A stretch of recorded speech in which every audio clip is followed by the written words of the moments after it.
Don't Look Up. The film opens at a space station where PhD candidate Cate DeBiasky, Jennifer Lawrence, spots what looks like a comet hurtling towards Earth. She calls in her colleagues to celebrate, including her mentor, Professor Randall Mindy, Leonardo DiCaprio. However, the two soon notice that the comet is far more dangerous than they had anticipated based off the readings they are picking up. Randall and Cate get in touch with several official figures, including Dr. Teddy Oglethorpe, Rob Morgan, to get the word out that the comet is a planet killer and in 6 months' time, it will effectively destroy all life on the planet. They attempt to secure a meeting with President Janie Orlean, Meryl Streep, though the stress of it makes Cate vomit and resort to getting high to cope with her stress. After an unsuccessful night of waiting for Janie's time to free up, Randall, Cate, and Teddy have to wait until the next day to break the news to Janie and her chief and staff son Jason, Jonah Hill. Despite Randall and Cate playing up the major imminent threat, Janie and Jason don't seem to care much for it and don't think of it as a legitimate threat since their statistics are not at 100% certainty. Because of this, they will not play up the threat of the comet, which Randall has dubbed Comet DeBiasky since Cate first noticed it, and don't view it as a big deal.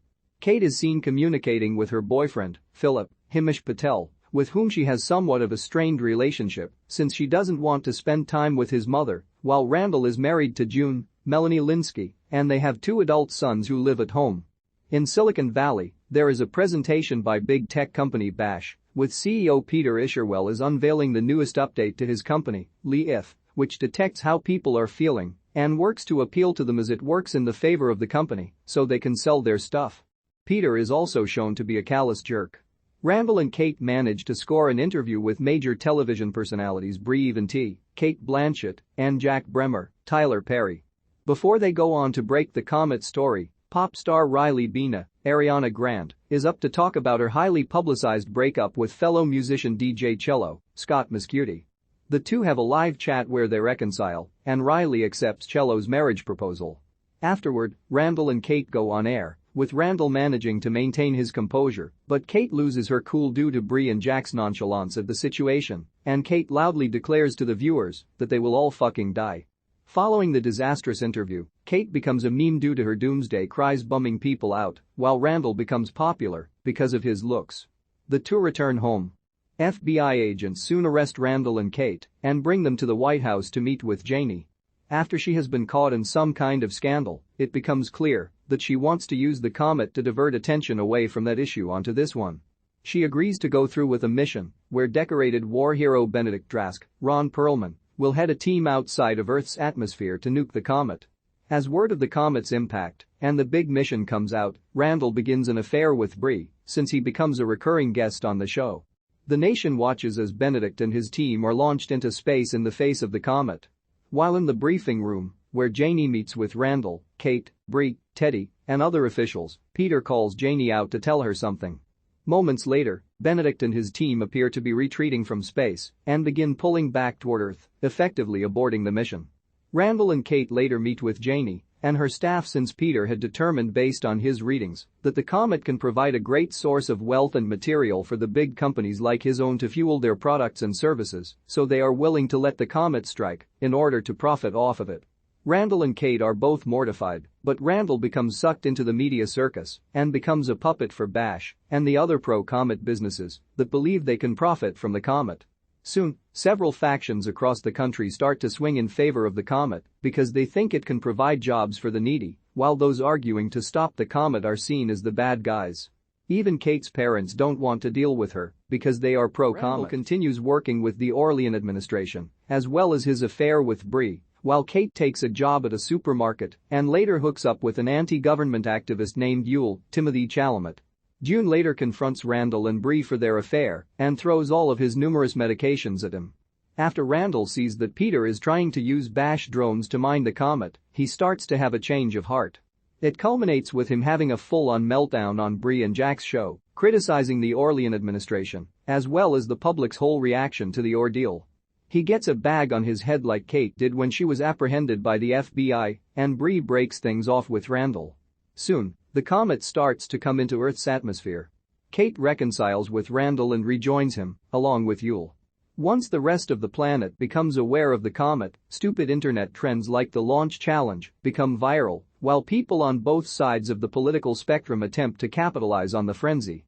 A movie starring actor Devon Peters, Chris Evans, also goes into development. Janie and her administration go against Randall's warnings about Don't Look Up and host a concert with Riley and cello, performing a ballad called Just Look Up.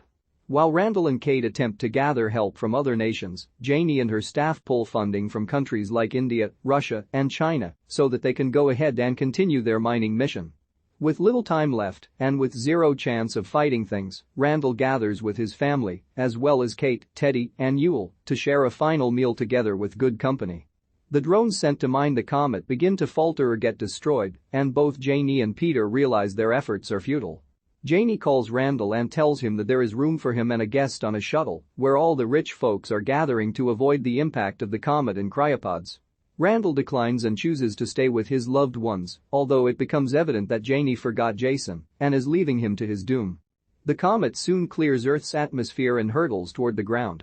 Randall and the others reflect on just how much they had in life before the impact of the comet catches up to them and all of Earth is destroyed. More than 22,000 years later, the survivors in the pods arrive nude at a different Earth-like planet, which is inhabited by mutant creatures, one of which begins to eat Janie. Astronomers Randall Mindy and Cate Tobiaski find evidence that an enormous comet is heading toward Earth within 6 months' time and will wipe out all life on Earth.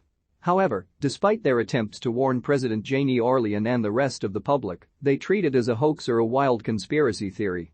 Randall and Cate are joined by Dr. Teddy Oglethorpe in their efforts to spread the word of the comet's impact, met with indifference or mockery.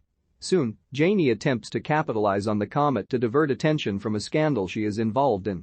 They initially attempt to send war hero Benedict Drask out into orbit to nuke the comet, but once big tech CEO Peter Isherwell finds out that the comet has enough material in it to mine for profit, the administration changes their tune and plans to allow the comet to hit in order to profit off of it. Randall becomes swept up in the media frenzy, while Cate is shunned for seeming like a conspiracy nut. Eventually, once the comet starts coming into Earth's atmosphere, the public pays more attention to it, but more for the purposes of money or fame. Despite Randall and Cate's best efforts to combat the comet and save the population, Janie and Peter's teams outnumber them and still attempt to mine the comet, only to be met with failure as well. Randall, Cate, and their loved ones gather to spend their final moments together, while Janie and all the other rich people, except her son Jason, go into cryosleep to survive the comet's impact. Earth and all life on it is eventually destroyed. More than 22,000 years later, the survivors arrive at a new planet with several mutant creatures inhabiting it, and Janie is eaten by one of them.